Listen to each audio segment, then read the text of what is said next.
तो टॉपिक है आज का फॉल्ट एनालिसिस। तो चर्चा करते हैं फॉल्ट एनालिसिस की। तो फॉल्ट हमारे पास दो तरीके के होते हैं। एक फॉल्ट होता है एसिमेट्रिकल या unsymmetrical.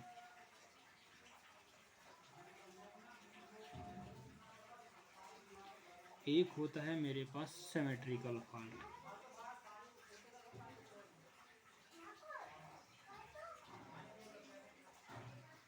Symmetrical fault, unsymmetrical fault को अनबैलेंस्ड फॉल्ट भी बोला जाता है और सिमेट्रिकल फॉल्ट को बैलेंस्ड फॉल्ट भी बोला जाता है।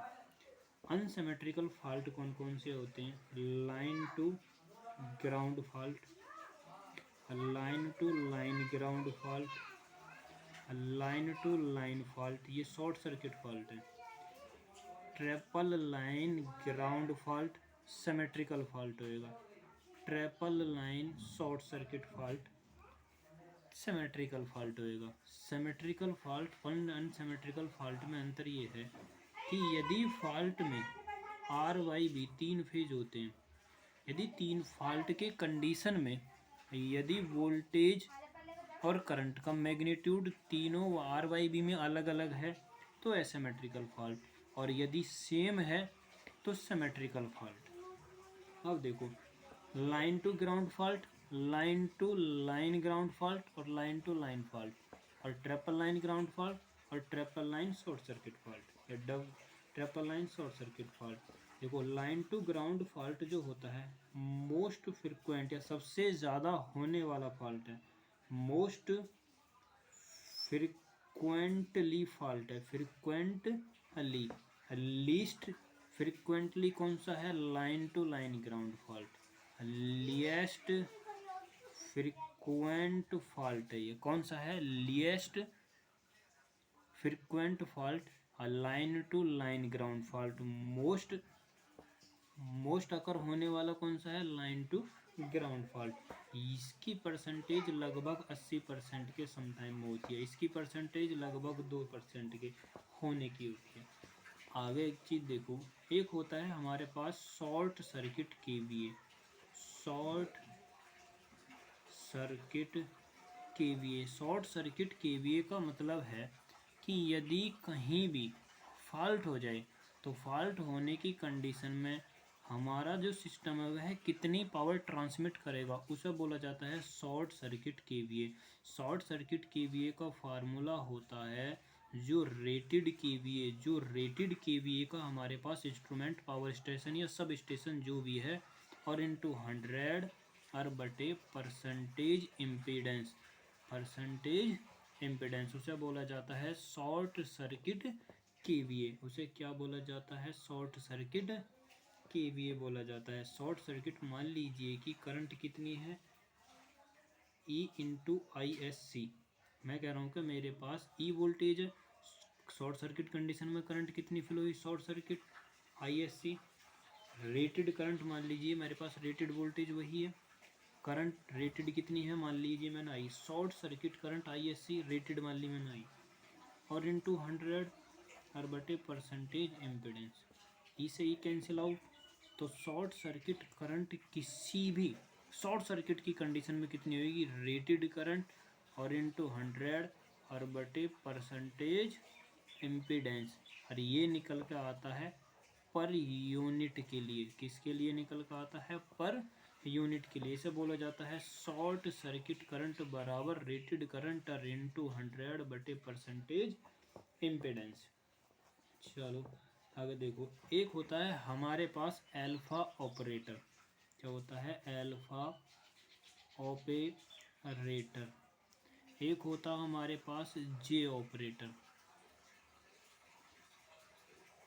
अल्फा ऑपरेटर में अल्फा की वैल्यू होती है 120 डिग्री। जे ऑपरेटर में जे की क्वांटिटी होती है 90 डिग्री। जे ऑपरेटर में कंडीशन जो होती है 4 क्वाड्रेंट में होती है, लेकिन अल्फा ऑपरेटर में क्वांटिटी 3 ही क्वाड्रेंट को रिप्रेजेंटेशन देती है। देखो, यदि मान लीजिए मैं कहीं सी भी साइन वेव में यदि लीड करूँगा तो एंटी क्लॉकवाइज जाऊँगा, लैग करूँगा तो क्लॉकवाइज जाऊँगा। ऐसे ही हिसाब बिल्कुल अल्फा ऑपरेटर में है। यदि लीड करूँगा तो एंटी क्लॉकवाइज और लैग करूँगा तो क्लॉकवाइज डायरेक्शन। देखो प्लस का जे 90 डिग्री, जे स्क्वायर माइनस का 1 या 180 डिग्री, या जे की पावर 3 इंटू रूट माइनस का 1 या 270 डिग्री, या फिर मैं J3। ये है मेरे पास। मान लीजिए कि कोई मेरे पास अल्फा क्वांटिटी है।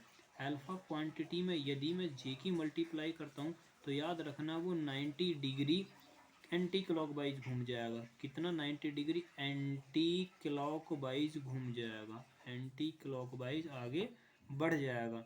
यदि मैं इसी एक क्वांटिटी में अल्फा की मल्टीप्लाई कर देता हूँ तो याद रखना वो 120 एंटी क्लॉकवाइज मूव कर जाएगा। देखो जरा, मान लीजिए कि ये अल्फा है, ये अल्फा स्क्वायर है, ये क्या है? अल्फा, और ये अल्फा स्क्वायर, और ये रिफरेंस वोल्टेज मैंने माना हुआ है। ये रिफरेंस है। यहाँ से यहाँ तक 120, यहाँ से यहाँ तक 240, यहाँ से यहाँ तक 360। अब यदि मैं कहूँ, देखो मोस्ट इम्पोर्टेंट इसमें जो क्वेश्चन बनता, अल्फा की वैल्यू कितनी है? 120, अल्फा स्क्वायर की वैल्यू है 240, अल्फा की वैल्यू है, अल्फा 3 की वैल्यू है 360। एक कंडीशन होती है कि 1 प्लस का अल्फा और प्लस का अल्फा स्क्वायर की वैल्यू क्या होती है? 0। 1 प्लस का अल्फा और प्लस का अल्फा स्क्वायर की वैल्यू कितनी होती है? 0। कंडीशन बूझी गई थी कि अल्फा स्क्वायर प्लस अल्फा बराबर माइनस का 1। ये कंडीशन पेपर में एक बार बूझी जा चुकी है।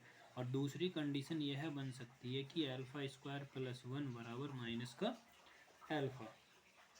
ये कंडीशन और बन सकती है। ये माइनस याद रखना है कि अल्फा स्क्वायर और प्लस अल्फा बराबर क्या होता है? माइनस का 1, और अल्फा स्क्वायर प्लस 1 बराबर माइनस का अल्फा।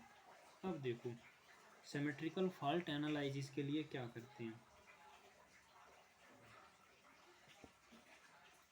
एक होता है हमारे पास अनबैलेंस कंपोनेंट, अनबैलेंस कंपोनेंट। एक होता है हमारे पास फेज सीक्वेंस के लिए। अनबैलेंस का मतलब मैग्नीट्यूड से, और फेज सीक्वेंस नेगेटिव और पॉजिटिव होना अभी बताते हैं। फेज सीक्वेंस, दो चीज़ें ध्यान करो, बैलेंस और एक फेज सीक्वेंस। देखो मैंने मान लिया कि मेरे पास एक मूवेबल डायरेक्शन है एंटी क्लॉकवाइज, मैं जब भी कभी चलूँगा तो एंटी क्लॉकवाइज।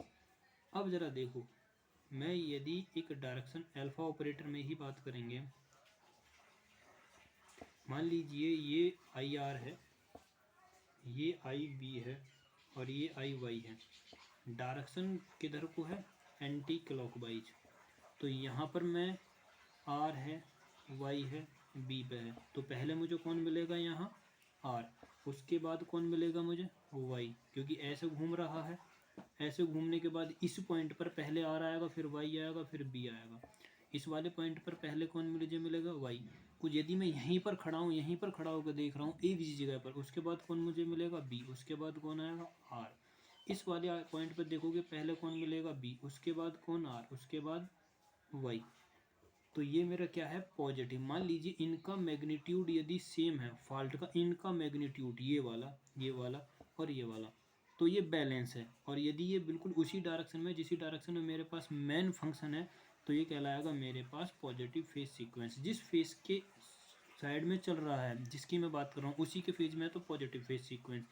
ऐसा नहीं है कि दूसरी डायरेक्शन में किधर को भी नहीं, जिस दर को मैं रेफरेंस मान के चलाऊँ उसी की डायरेक्शन में है तो पॉजिटिव फेज सीक्वेंस, उसके विपरीत है तो नेगेटिव फेज सीक्वेंस। दूसरा आगे देखो, एक होता है मेरे पास जीरो फेज सीक्वेंस, एक होता है, इसे बोला जाता है positive phase sequence. Positive phase sequence जब हमारा phase sequence main phase sequence के फेज में ही हो, बिल्कुल उसी डायरेक्शन में, तो उसे बोला जाता है पॉजिटिव फेज सीक्वेंस। अब देखो एक होता हमारे पास नेगेटिव फेज सीक्वेंस,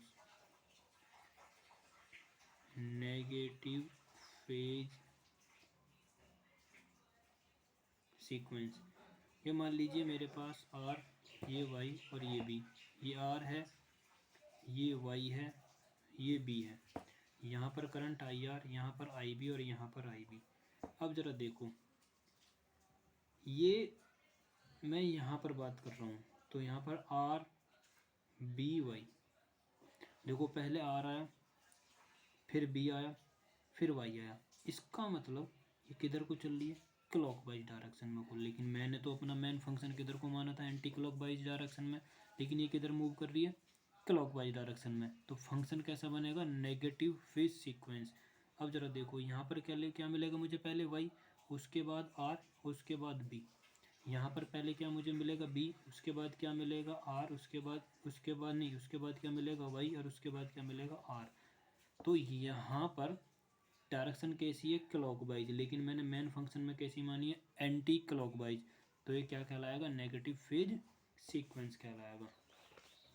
एक होता है मेरे पास zero phase sequence. Zero phase sequence की कोई डायरेक्शन नहीं होती। इसका मतलब यह हुआ, मैं लिख रहा हूँ इसको जीरो फेज सीक्वेंस। मान लीजिए कि ये मेरे पास है कोई तीनों फेज, ये आई आर है, ये आई वी है और ये आई वी है। ये तीनों फेज सीक्वेंस जब सेम डायरेक्शन में हो, मतलब कि फेज सीक्वेंस के बीच में कोई भी एंगल ना हो। मान लीजिए मैंने यहाँ से और यहाँ से और यहाँ से, ये सेम एंगल पे है, तीनों के तीनों एक ही डायरेक्शन में, तो क्या बनेगा, ये जीरो फेज सीक्वेंस। कौन सा फेज सीक्वेंस है ये, जीरो फेज सीक्वेंस। अब देखो पॉजिटिव फेज सीक्वेंस में ही बात करते हैं, कुछ फॉल्ट एनालिसिस की कंडीशन पढ़ते हैं। कभी भी मेरे पास तीन फेज सीक्वेंस हो गए, एक तो पॉजिटिव फेज सीक्वेंस, एक नेगेटिव फेज सीक्वेंस, एक zero phase sequence.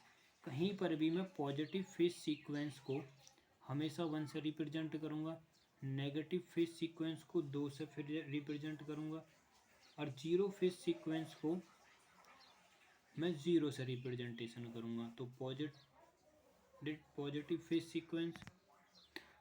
Phase sequence को 1 से, नेगेटिव फेज सीक्वेंस को 2 से, जीरो फेज सीक्वेंस हमारे पास 0 है ही है।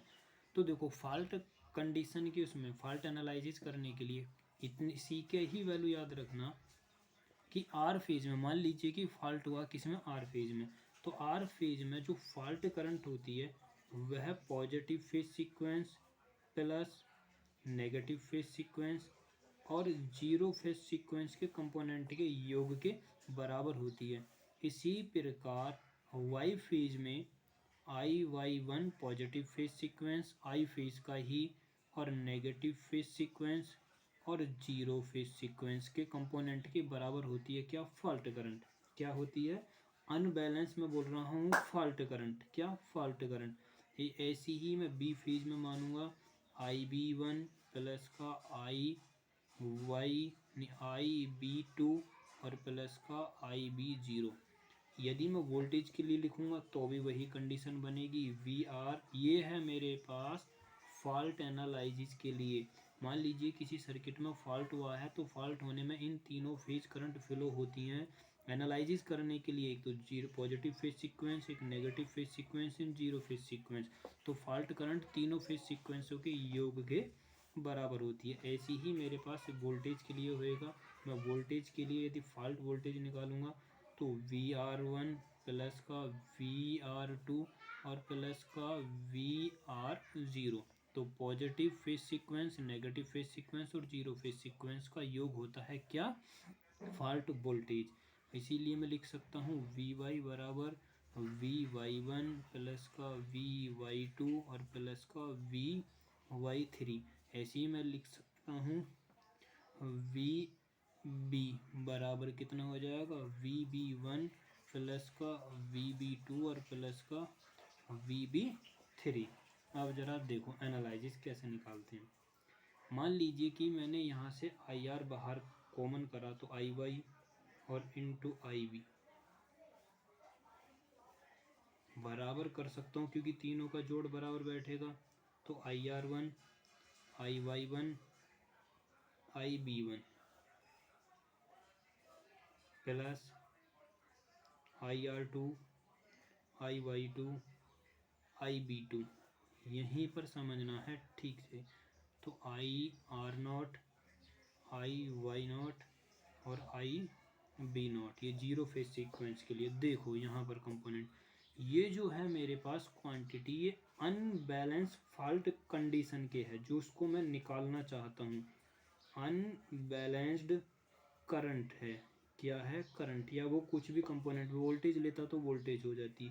यह है मेरे पास पॉजिटिव फेज सीक्वेंस के लिए, पॉजिटिव फेज सीक्वेंस के लिए। ये है मेरे पास नेगेटिव फेज सीक्वेंस के लिए। ये है मेरे पास जीरो फेज सीक्वेंस के लिए। तो इन तीनों का सम किसके बराबर बैठेगा, इसके बराबर बैठेगा। आगे देखो,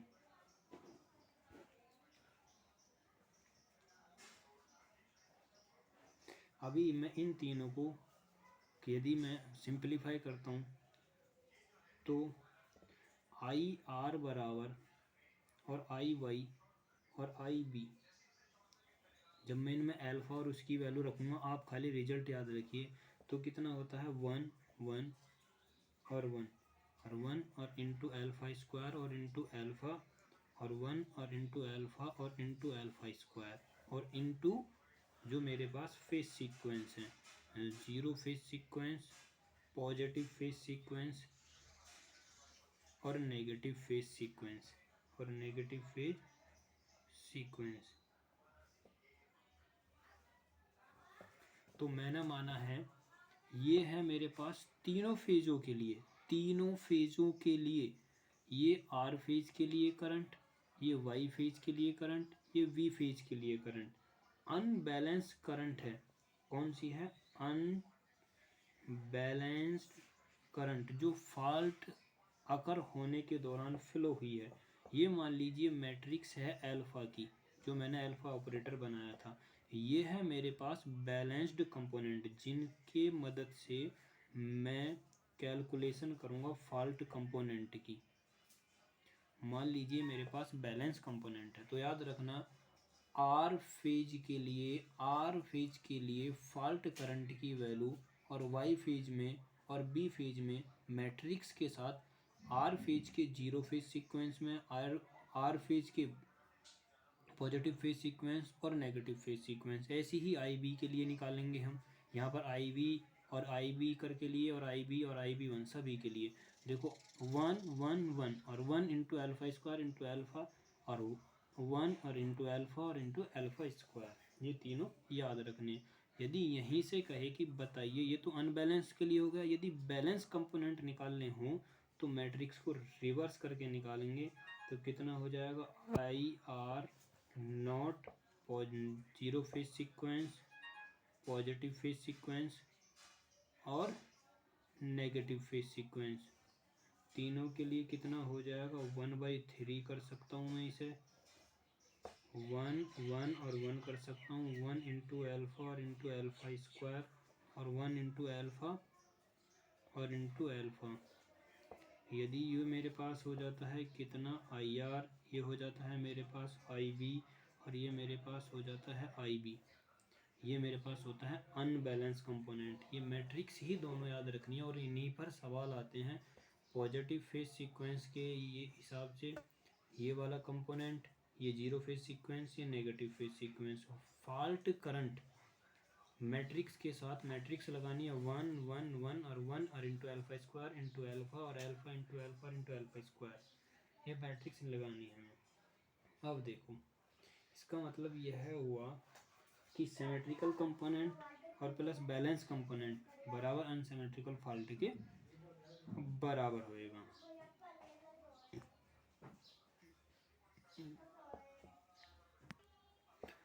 तो इनके कंक्लूजन देखो क्या निकल के आते हैं।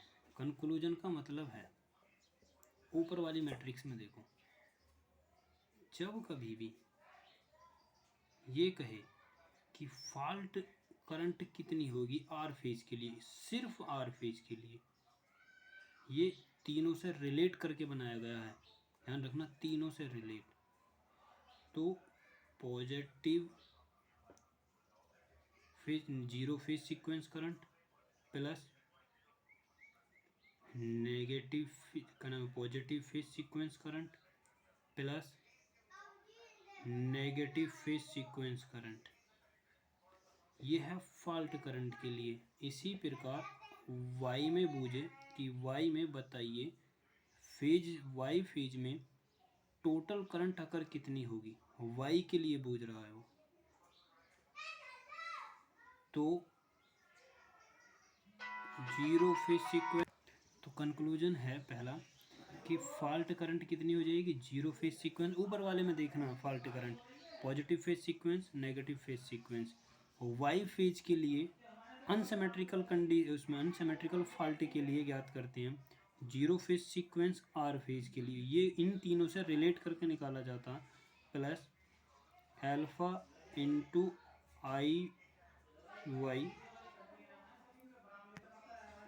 तो एल्फा इंटू आई, यहाँ पर कौन सा कंपोनेंट है भाई, तो I R one, I R one zero phase sequence, positive phase sequence plus alpha है तो यहाँ पर एल्फा लो, alpha into I R two, क्या हो जाएगा, नेगेटिव फेज सीक्वेंस। ऐसे ही यदि मैं बी फेज की निकालूँ, देखो मैं किसकी निकाल रहा हूँ, बी फेज के लिए, तो बी फेज के लिए वन और into zero phase sequence plus alpha की गुणा करो positive phase sequence, alpha into I R one plus इसकी गुणा करो एल्फा स्क्वायर और इंटू आई आर टू। चलो अब यदि देखो ये कंक्लूजन है इसका, यदि वो कहेगा कि जीरो फेज सीक्वेंस करंट और नेगेटिव फेज सीक्वेंस करंट और पॉजिटिव फेज सीक्वेंस करंट तीनों की वैल्यू देगा, जीरो पॉजिटिव और नेगेटिव, तो फेज करंट अनबैलेंस या फॉल्ट करंट पूछेगा उस कंडीशन में।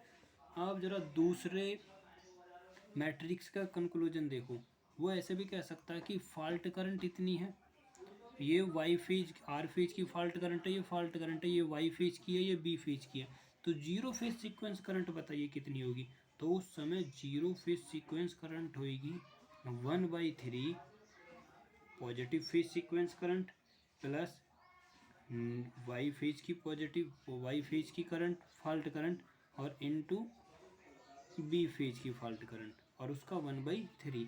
ऐसे ही यदि पूछेगा कि बताइए पॉजिटिव फेज सीक्वेंस करंट कितनी होएगी, तो वही कंडीशन है, वही फार्मूला लगाओ, आई आर, आर की फेज का आर की fault current plus alpha into Y की फेज कर वाई की फॉल्ट करंट और प्लस का एल्फा स्क्वायर बी फेज की फॉल्ट करंट। ऐसी हम तीसरे के लिए भी निकालेंगे।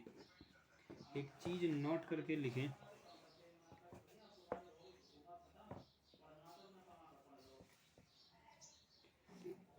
देखो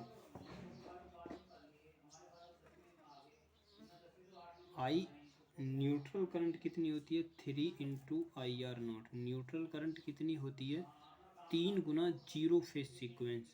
बस इसको आप याद कर लीजिए, किस में होती है, ओनली स्टार में ही, क्योंकि स्टार में ही न्यूट्रल होता, तो स्टार में क्या होता है, fault current zero phase sequence current की या neutral current zero phase sequence की कितनी होती है, 3 गुना होती है।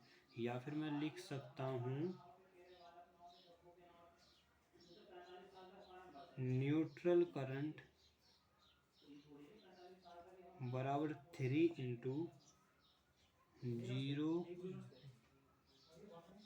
Phase sequence current, zero phase sequence current. आगे देखो जनरेटर के लिए,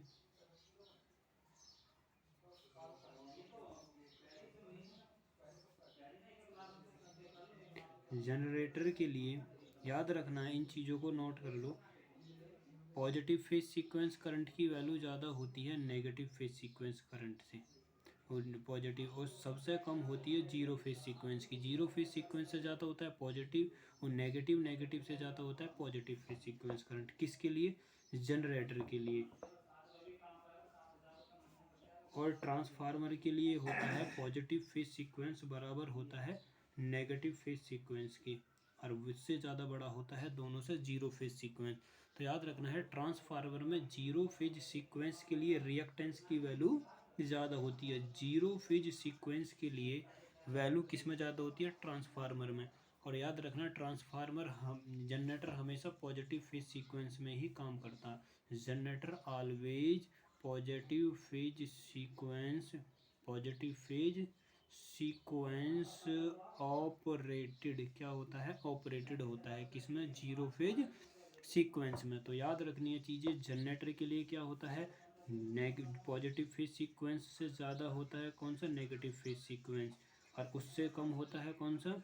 सबसे कम होता है zero phase sequence. Zero phase sequence से कौन सा ज़्यादा होगा? Negative phase sequence. सबसे ज़्यादा होगा positive phase sequence. Positive phase sequence की वैल्यू ज़्यादा होती है किसमें? जनरेटर में। पॉजिटिव फेज सीक्वेंस की वैल्यू ज़्यादा होती है किसमें? जनरेटर में। और जनरेटर पॉजिटिव फेज सीक्वेंस में ही काम करता है। क्वेश्चन पूछा गया है कि बताइए किसमें पॉजिटिव और नेगेटिव फेज सीक्वेंस दोनों इक्वल होते हैं। Reactance, positive phase sequence reactance और negative negative phase sequence reactance दोनों इक्वल होते हैं तो किसमें होते हैं? ट्रांसफॉर्मर में होते हैं। अब जरा देखो, अब अंजप्शन मान हम किसी चीज़ों पर चर्चा करेंगे। Line to ground, line to ground fault, बस इनके मैं कंक्लूजन ही आपको बताऊंगा। लाइन टू ग्राउंड फॉल्ट, मान लीजिए कि हमारे पास तीन फेज थे,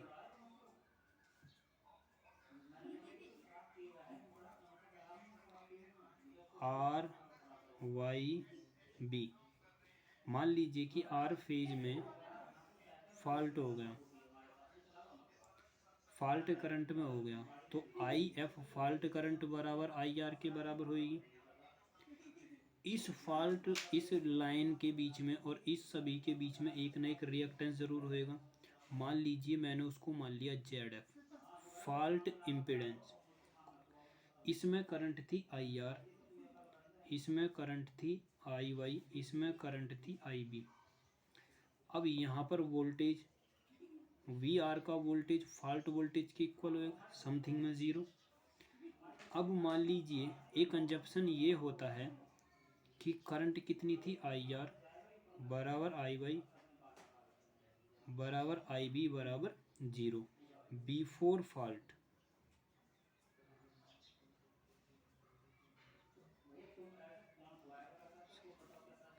अब मान लीजिए कि फॉल्ट अकर होता, मान लीजिए कि फॉल्ट अकर हो जाता, फॉल्ट से पहले करंट कितनी थी? आर फेज में आई आर, वाई फेज में आई बी फेज में आई बी। तीनों फॉल्टों में करंट ये थी।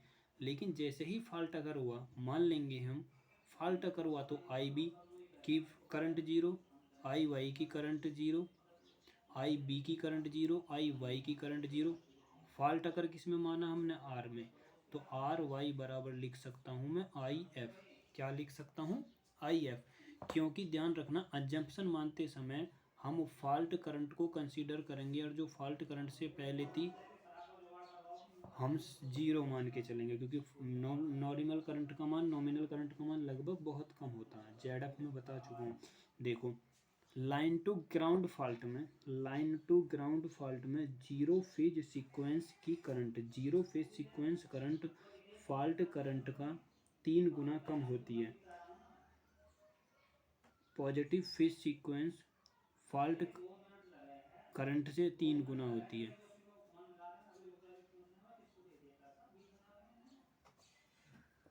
Fault current positive negative phase sequence, positive phase sequence, zero phase sequence, तीनों की तीनों zero phase sequence, negative phase sequence, positive phase sequence fault current की 1/3 होती है।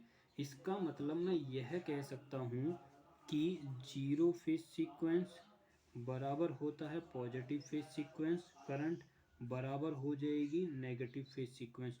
तीनों फेज सीक्वेंसों की करंट की वैल्यू बराबर होती है, जो इस समय ध्यान रखना फॉल्ट करंट के 3 गुने के तिहाई के बराबर होएगी, और जो आर फेज में फॉल्ट करंट है उसके भी 3 गुना के बराबर होएगी। तो इसका मतलब है लाइन टू ग्राउंड फॉल्ट में positive phase sequence current, negative phase sequence current और जीरो फेज सीक्वेंस करंट तीनों की वैल्यू फॉल्ट करंट की 1/3 के बराबर होएगी, और वही जो आर फेज में करंट है उसके भी। या फिर मैं इतना कह सकता हूँ कि फॉल्ट करंट जो होती है वह 3 गुना होएगी जीरो फेज सीक्वेंस के, 3 गुना होएगी पॉजिटिव फेज सीक्वेंस के, 3 गुना होएगी नेगेटिव फेज सीक्वेंस के। ये तीनों सारे कंक्लूजन जो तुम्हें लाइन टू ग्राउंड फॉल्ट में याद रखने। और अगला कंक्लूजन, तो फॉल्ट करंट समझ में आया। फॉल्ट करंट कितनी होती है? 3 into zero phase sequence, 3 into positive phase sequence और 3 इंटू नेगेटिव फेज सीक्वेंस। अब यदि मैं वोल्टेज के रेस्पेक्ट में बात करूं तो IR1 बराबर आर फेज में जिसमें फॉल्ट हुआ है उसमें करंट कितनी होगी? तो मान लिया फॉल्ट वोल्टेज पर अगर हुआ था E और अपॉन का Z1 प्लस का Z2 और प्लस का Z3 और प्लस का 3ZF। मैं बताता हूँ ये 3ZF क्यों हुआ है, मतलब इतना याद रखिए। और एक कंक्लूजन है, यदि मैं यहीं से फॉल्ट करंट निकालूंगा, ये मैंने निकाली है फेज सीक्वेंस में, किसी भी फेज सीक्वेंस में निकालोगे, चाहे जीरो में, नेगेटिव में या 1 में, तो E अपॉन का Z1 प्लस Z2 प्लस का Z3 और प्लस का 3ZF। यदि फॉल्ट करंट निकालोगे तो फॉल्ट करंट क्योंकि 3 गुना होती है, 3 गुना होती है किससे? पॉजिटिव या नेगेटिव फेज सीक्वेंस वाली करंट से। तो मैं लिख सकता हूँ इसे Z1 प्लस का Z2 और प्लस का Z3 और प्लस का 3ZF। जो 3ZF हमने लिया है इसीलिए लिया है क्योंकि जितने भी फॉल्ट हमारे तीनों लाइन के हम मानेंगे, जीरो फेज सीक्वेंस को भी, नेगेटिव को भी और पॉजिटिव को भी, वो सारे के सारे सीरीज में होंगे। तो याद रखना, all phase sequence are connected in series, all phase sequence are connected in series. तो तीनों के तीनों फेज सीक्वेंस सीरीज में कनेक्टेड होंगे। तो टोटल एक के लिए फॉल्ट इम्पिडेंस कितना Z, तो तीनों के लिए कितना होगा 3